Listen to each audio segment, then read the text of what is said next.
Hello, this video is in response to one of the most frequent questions I get asked as a lawyer. Number one is, can you recommend a good divorce attorney?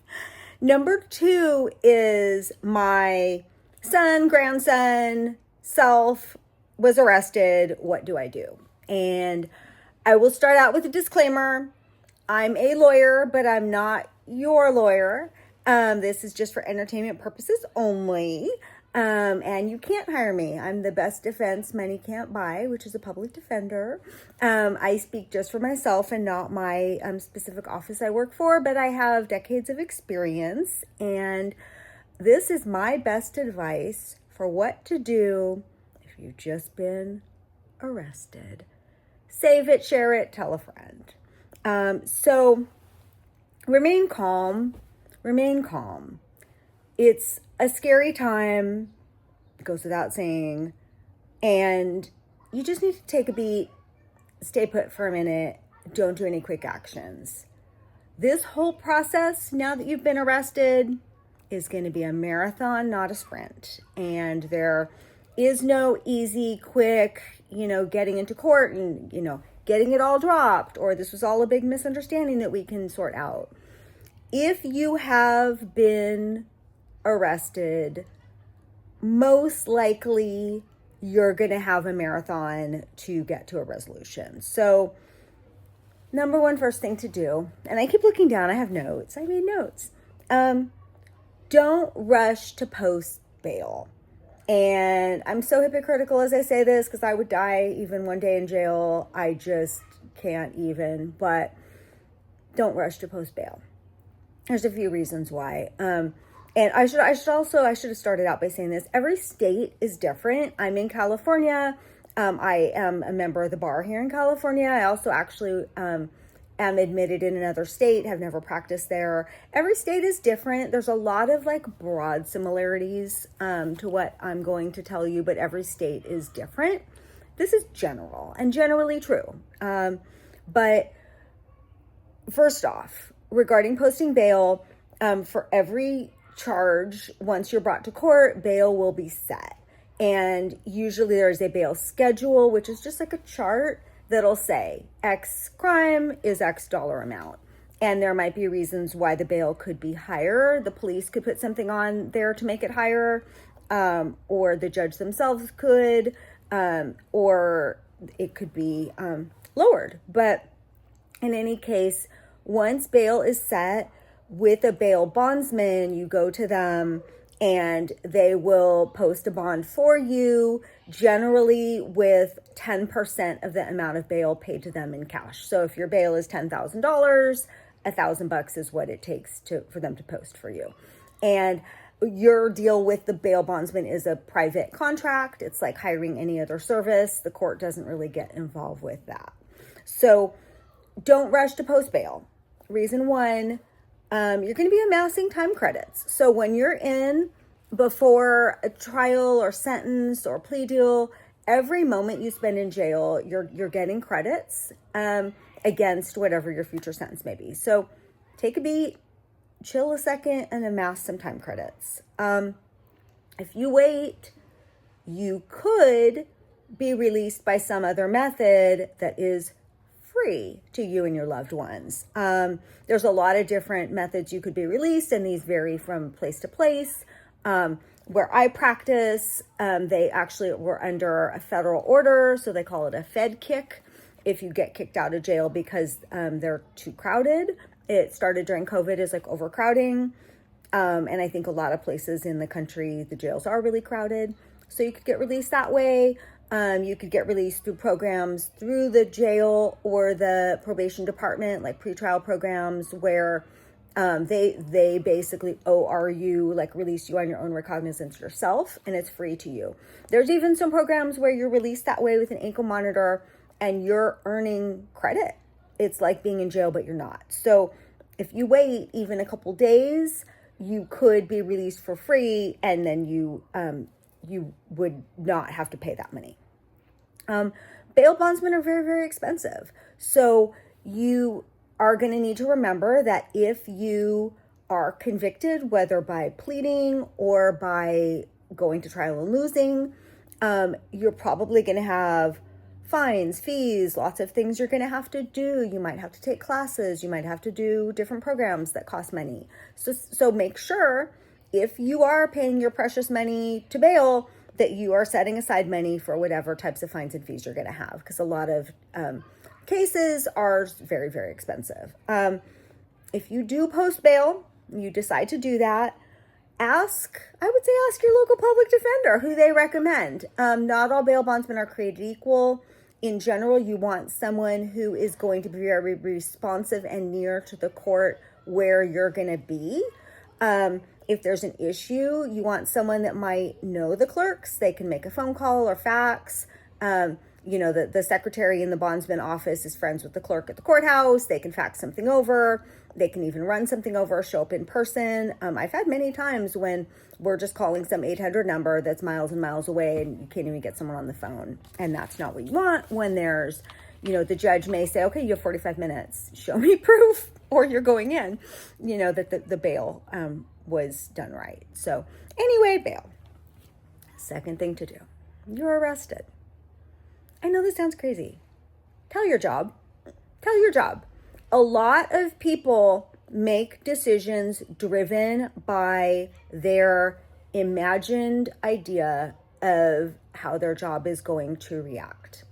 This is based on just their supposition of how their job is going to react.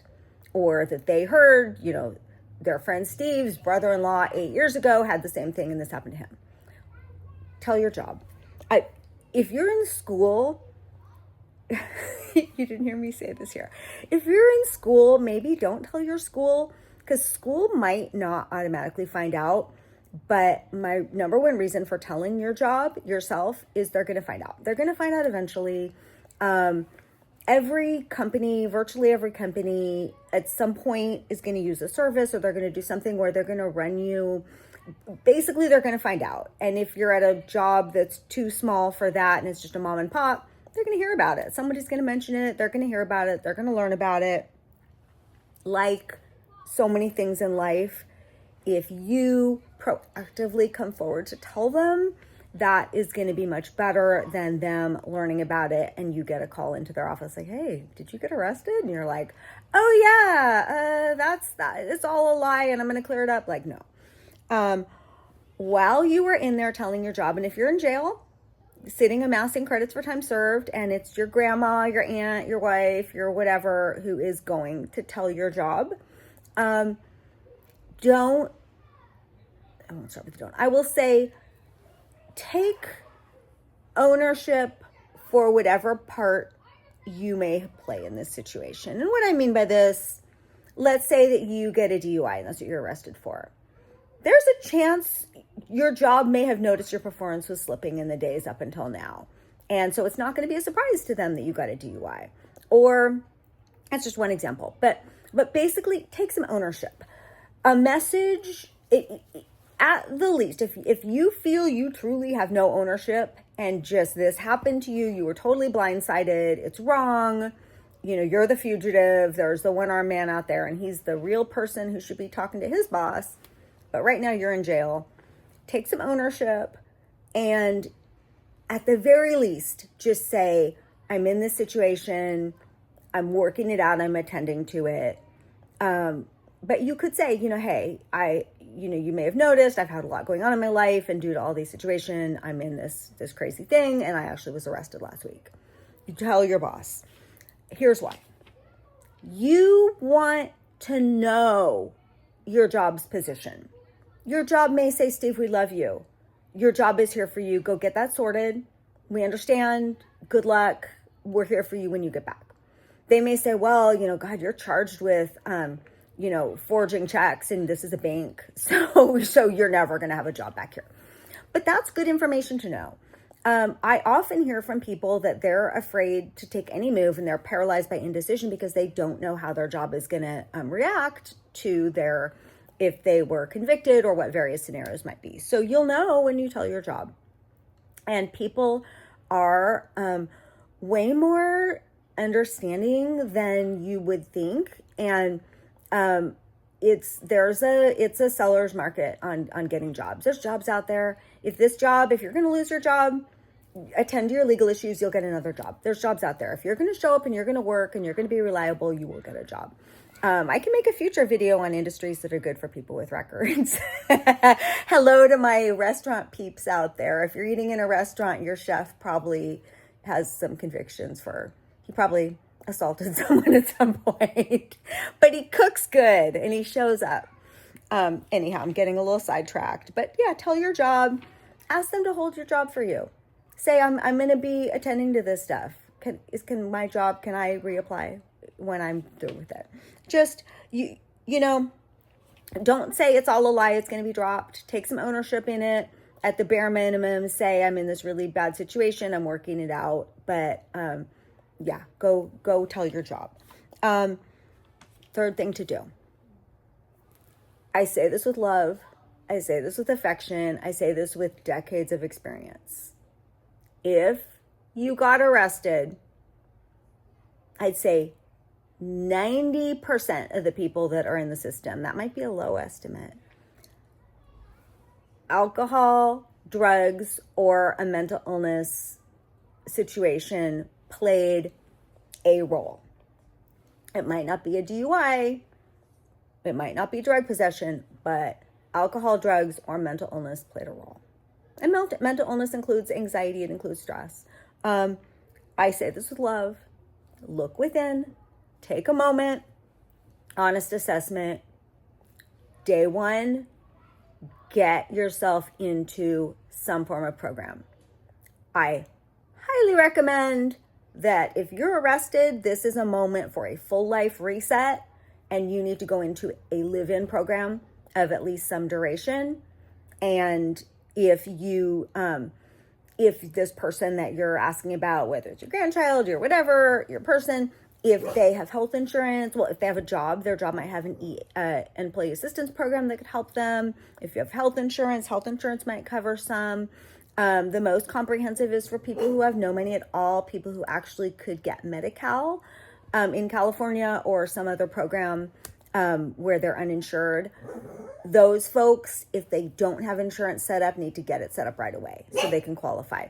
Get yourself into a program. People worry about the things that they shouldn't be worried about, and the things they should be, it's not even on their radar. People worry that getting into a program is going to make them look guilty or it's going to look bad. If you show up and on day one of your court date, you say, look, I immediately took this incredibly seriously. Here's my proof that I enrolled in the XYZ Serenity House AA program. I'm there. It's been great. It's so helpful. 1,000% of the time, it's going to look good. Ideally, something residential. Distant second best would be you can find programs, whatever program you can find online, like a class that seems most relevant to your charge. If you are charged with assault, then maybe an anger management course, along those lines. And it looks good because it is good. It's taking some form of ownership for whatever role you may have played. And yes, in many cases, multiple people have roles, but you're a person and you probably played some role. You did. This is not, they're all guilty. This is, you didn't just get into this situation. Some people did. Rare, vanishingly rare. Probably not watching this video. You probably played some role. And if that role did have to do with some mental health, including maybe extreme stress, or you're having trouble sleeping and you're sleep deprived and you're acting crazy, whatever, get the help you need. Okay, so next thing to do. Number 4, I think we're on. Do the things they tell you to do and don't do the things they don't tell you to do. Don't do the things they tell you not to do. By this, I mean, you're arrested. If you are out, you probably have a list of things you're supposed to do or not do. Many times, no matter what kind of case, there's some type of restraining order, temporary protective order, where you are not supposed to be at a certain place, talk to a certain person, see a certain person. Take that shit seriously. it can be a whole brand new case against you. And in California, there's a charge of witness intimidation, which is really, really, really, really serious. One of the most serious things you could be charged with. So don't do it. Pay super close attention. If you were released, your release probably has some type of terms of things you're supposed to do or not do. You might not have been fully told them, so make sure you read everything. For instance, DUI, you may have to put on an ankle monitor for alcohol. You probably have a term of your release that you don't drink any alcohol. So follow those things. Don't do what you're not supposed to do and do what you are. And don't talk to anybody about your case. Don't talk to anybody. If you're in jail, don't talk to anybody. They're probably recording you. The stupidest, most minor cases, I'll get an email from the DA. Oh, look, here's all his jail calls. We recorded them. They record them. They can just request them. They record everything routinely. And then they can just say, oh, I want all the calls that Steve Jones made. And this includes talking to a girlfriend, talking to grandma. You can talk to them, visit them, talk about, we miss you. We hope things are going okay for you in jail. How's the food? The food, I would die with the food and the water. But yeah, don't talk about it, and don't text. Don't, that hoe ass bitch is saying lies about me. Would you believe it? That text is then going to wind up to the DA, and then you're going to look real bad when it's your trial, and that text is shown in giant up on the big screen for everybody to see, because it will happen. So just, no, keep your mouth shut. If anybody, if you maybe think you're under investigation, and then they want to talk to you, don't talk. You can say that you want your attorney. It's totally valid. People think that it's going to make them look guilty. It makes you look smart. Say, sorry, I want to cooperate. I'd love to help you. I need to do that with my attorney. And then call your attorney, your public defender, or whoever represents you. Next thing, sounds obvious. Not. Don't get a new case or charge. That's real bad. You don't want to get a new case or charge. That goes along with do what you're supposed to do. Don't do what you're not supposed to do. The time, like let's say you got arrested, now you're out. That time and that aftermath can actually be a very stressful time in people's lives. Just disengage. Don't talk to the people that are going to trigger you. Just kind of hunker down. Maybe you're living in a program. That's probably good. So just chill. Finally, find out where to show up and be there on time. If you can't find out where your case is, it's often like you might get arrested, but then it has to go to the DA or the city attorney to be filed. Sometimes there's delays, or like it's not filed within like a short time frame, but then later it will be. They might not tell you, and it might just become a warrant, and then you're arrestable. You could be stopped for a ticket a year from now, and they're like, you have a warrant. You don't want that to happen. So if you were released with a ticket, released from jail, released by a bondsman, you would be given a date to show up and a place and time. Be there, be on time. If you weren't, you need to keep checking back. It's not just probably not just going to go away. Most things don't just go away. So this is like a dental cavity. It doesn't just clear up on its own. Finally, I have two more. One, this is kind of dumb. Keep your phone charged and your voicemail box set up and your voicemail box cleared. Because someone who needs to contact you about your case may need to contact you, and they can't because it's not contactable. So keep that. And you're going to get a lot of emails, texts, phone calls, because a lot of people like bail bondsmen, attorneys, they use runners that get a list of who's arrested that day, and they will try to contact you. They're not scam artists. They're true. They're legit. They may not be the best, but they could be reputable people do it. But don't be put off. And that includes your known associates. So this goes along with like, tell your boss because your circle, your peeps might get a phone call. There's nothing you can do to stop it. And it's normal. So I hope this helps somebody. This was really a fun video for me to make, and I'll make more like this if people like them. Let me know, comment. And anyway, I love you, beautiful people. Be well, stay out of jail. Bye.